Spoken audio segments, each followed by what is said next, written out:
কোরবানির পশুর বর্জ্য অপসারণে চট্টগ্রাম সিটি কর্পোরেশনের 4000 পরিচ্ছন্ন কর্মী সকাল থেকে কাজ করছে।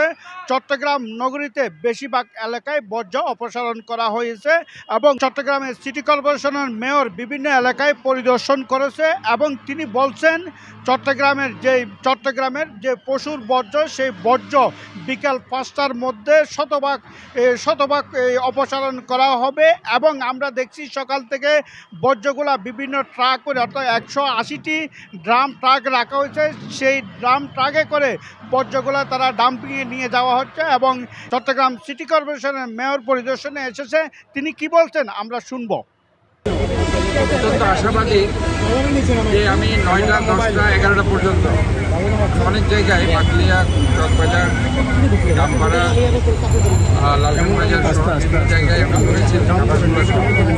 সেখানে আমি দেখেছি যে 11টার মধ্যে অনেক জায়গায় একটা ক্লিন হয়ে গেছে এবং 12টা 12:30টার দিকে আমি কিছু জায়গায় দেখেছি তারা কাজ করছে, কিন্তু ম্যাক্সিমাম জায়গায় আমি যখন 1টা-1টার দিকে বিভিন্ন জায়গায় ঘুরে আসছিলাম ম্যাক্সিমাম জায়গায় তারা কিন্তু ক্লিন করে ফেলেছে।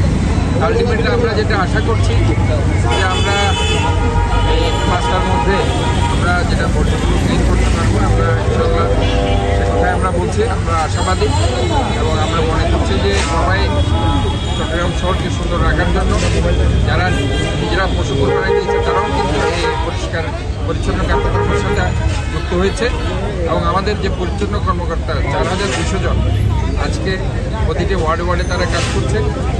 আমাদের যে ডাম্পিং ট্রাকগুলো আছে সেখানে আমরা আজকে বাড়িয়ে দিয়েছি প্রায় 160-170টার মতো আমরা একসাথে এই পরিচ্ছন্ন কার্যক্রমের কোথায় আছে।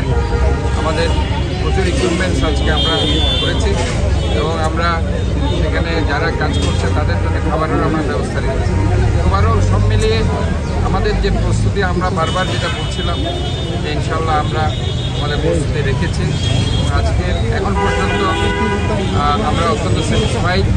আপনারাও বিভিন্ন জায়গায় গিয়েছেন, আমি দেখেছি অনেক সাংবাদিক ভাইরা বিভিন্ন জায়গায় সেটা আপনারা নিউজ করেছেন।